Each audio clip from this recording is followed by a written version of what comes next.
से हो आप? दिल्ली से हो तो जानते हैं आप। गाजियाबाद। आप बहन गाजियाबाद से।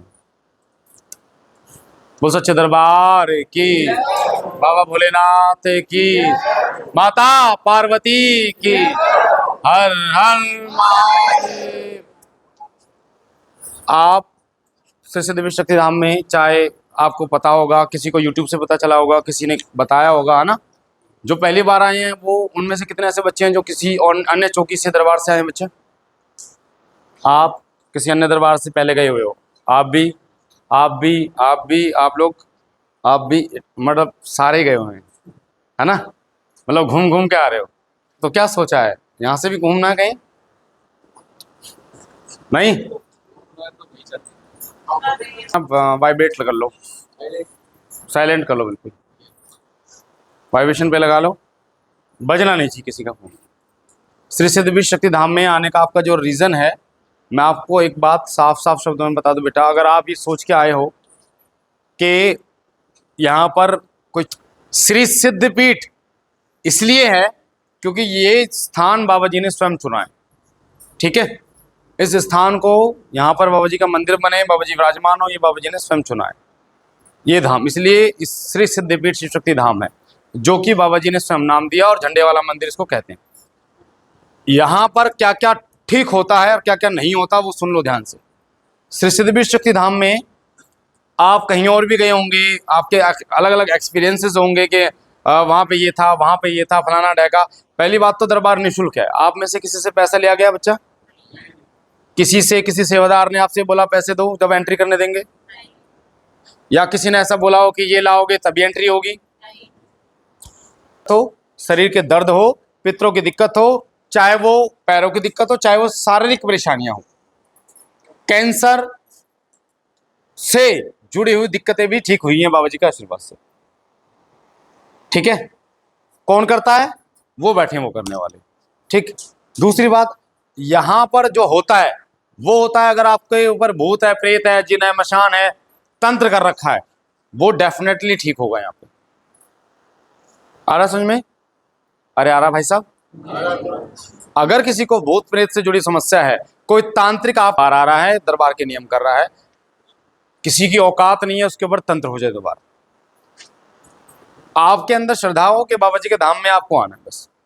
ना आपको कोई पैसा लग रहा, ना कुछ लग रहा, तंत्र नहीं हो सकता आपके ऊपर, चाहे कोई कितना ही बड़ा बलवान हो।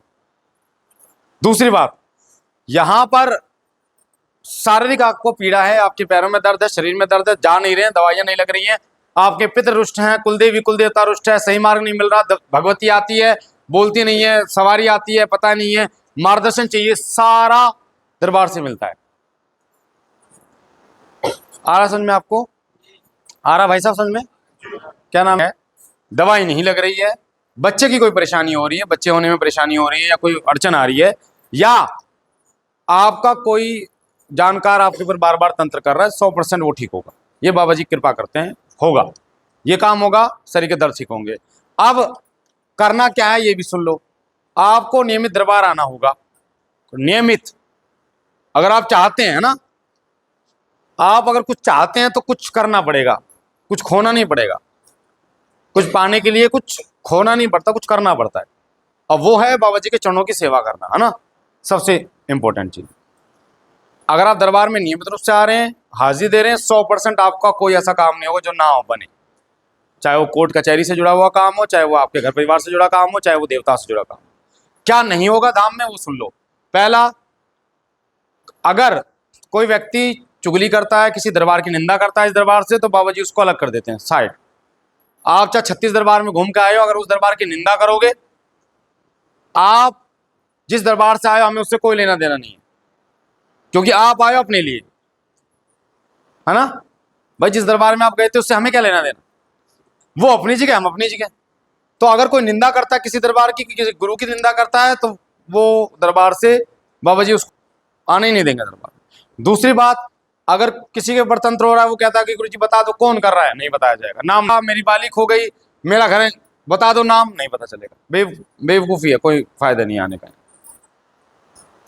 कोई इसलिए आया है कि जी मेरी तो नंद मेरे पे करती है, इसके ऊपर कर दो, ये तो ऐसा करते इसके ऊपर कर दो, असंभव। भले के अलावा यहाँ कुछ नहीं है भैया, समझ में आपको? तो केवल भले के लिए आना। दूसरी बात है, सबकी बीमारियां अलग अलग होती है, आपको समझना पड़ेगा इन चीजों को। किसी को बुखार है, किसी को सिर दर्द है, किसी को टाइफाइड है, किसी को टीबी है, किसी को कैंसर है, नहीं? हर बीमारी का इलाज समय के अनुकूल होता है। इन बहन जी को दिक्कत है, मान लो फॉर एग्जाम्पल सिर दर्द की, तो ये हो सकता है 2 घंटे में ठीक हो। किसी को कैंसर की दिक्कत है और किसी को टीबी है, तो जितना टाइम टीबी वाले का 6 महीने में ठीक हो जाता है, क्या कैंसर 6 महीने में हो जाए? वो अलग अलग होती है सबकी, और समय उसी हिसाब से लगता है। इसलिए लोग भटकते हैं, कभी उस चौकी पे, कभी उस चौकी पे, कभी इसको इतना दे दिया, कभी इसको इतना दे दिया।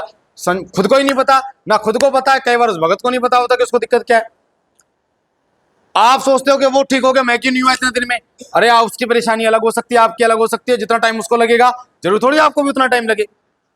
इस दरबार से कई लोग संकट, पहले संकटनाशक हवन से ठीक हो गए, कई लोग दरबार में आने से ठीक हो गए, एक बार आने से ही। कई लोग 3 बार संकटनाशक हवन से ठीक हो गए, कई लोगों का 5 भी हुआ है, कई लोगों का 10 भी हुआ है। टीवी है, सिर दर्द है, बुखार है, क्या है, कैंसर है, क्या है, उसके अनुकूल आपको समय देना पड़ेगा, वरना भटकते रह जाओगे। 2 फीट यहाँ खोदोगे गड्ढा, 4 फीट यहाँ खोदोगे, पानी नहीं निकलेगा, क्योंकि पानी तो एक ही जगह से निकलता है। एक ही जगह बार बार जाओगे, सोल्यूशन मिलेगा, चाहे किसी भी दरबार में। आगे बच्चे समझ में आ गया भाई? समझ में आ गया भाई साहब? अरे नहीं आया समझ में?